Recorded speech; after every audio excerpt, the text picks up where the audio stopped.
Ako si Roro, tamad pero masipag, kaya tara samahan niyo ako. Sheesh! At ayun nga mga pre, pasensya nga pala sa inyo kasi ngayon lang ulit tayo nakapag-upload ng vlog natin. Vlog?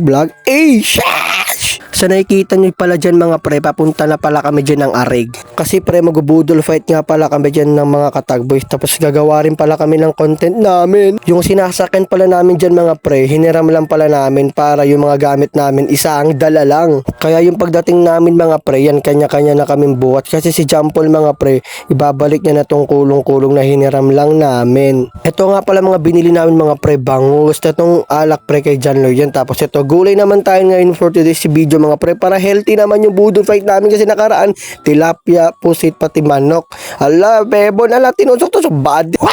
Ito talaga si Roro, puro kalokohan eh. Tapos dito mga pre, ayun, taga video lang tayo dyan mga pre kasi sila, yan, nag-asikaso na sila dyan mga pre. Sipag yarn, dumating na rin pala dito si Oni mga pre ha. Bagong gupit yarn, cute yarn, eh. Yun no, kulang na lang pala dito sa katagboys mga pre, si Didoy nga lang.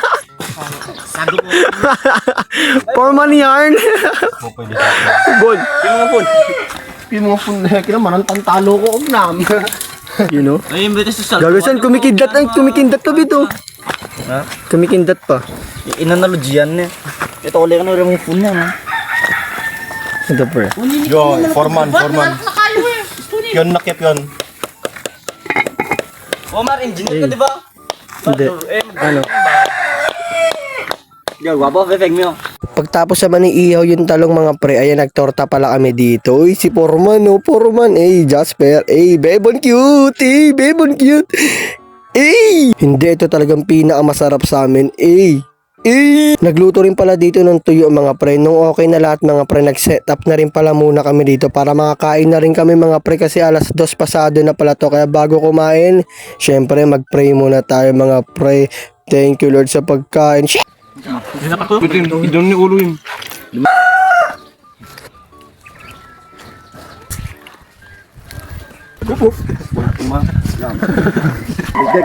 Mana ngayon? Sabit sa team ko. San ko, extra labit. Ay, konting bata na nga. Up. Hina, wala. Wala, mama, may hina. Ulul. Last bite. Saan po, trip mo may anak? Pinano ko. Before and after, ubus talaga lahat mga pre. Ayun, tapos ito nga mga pre, si Lloyd nga lang pala natira dito. Ayun banatan mo saan? Kaya nasayang ko na naman 3 minutes yung mga pre. Kaya huwag kalimutan mag-like and follow and share mga pre ha. Alam nyo naman na, ruro na to eh. Tapos huwag rin kalimutan mag-like and follow sa page namin ito mga pre. Ayan, pagtapos namin kumain mga pre, gumawa na rin pala kami dito ng content. Kaya hanggang dito na lang. Share!